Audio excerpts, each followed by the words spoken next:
Hi, my name is Emma and I'm a volunteer museum educator here at Lancaster History. Today we're going to be taking a closer look at the Butler's Pantry that was newly restored to achieve a more mid-19th century look.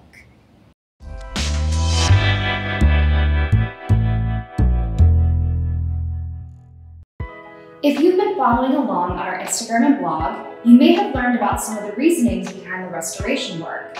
Many of the previous details of this room interpreted an open hearth kitchen more appropriate to the first owner of Wheatland, William Jenkins, who lived here from 1828 to 1836.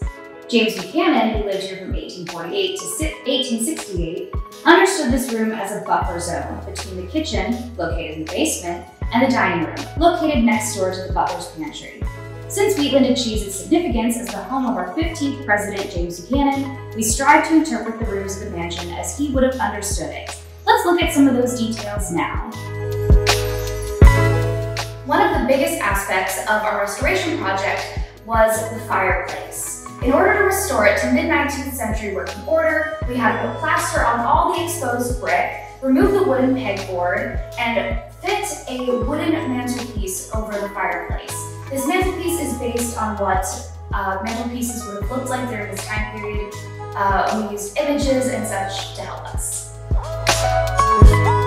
Now, the Butler's Pantry is where the domestic staff would plate food before it would be served in the dining hall. They might have used a table such as this to plate and place the meals to look beautiful before serving it.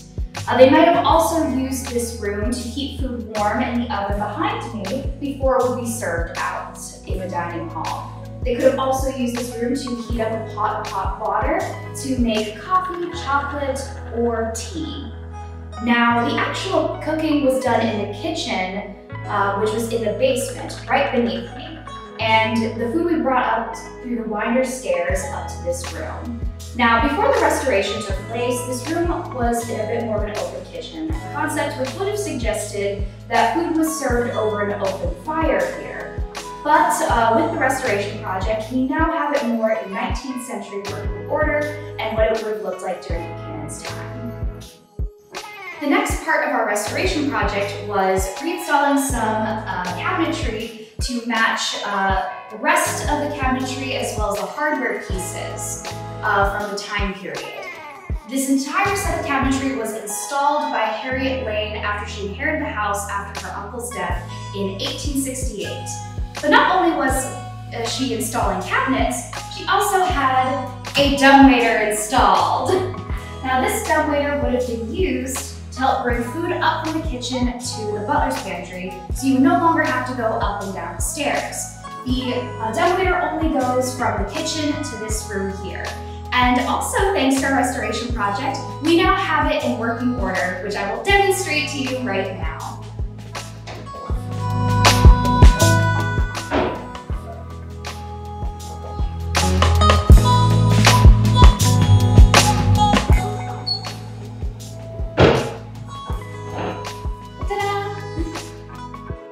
Thank you for joining me on this journey through the newly restored Butler's Pantry. If you want to learn more about how the restoration process took place, you can see our blog post at lancasterhistory.org.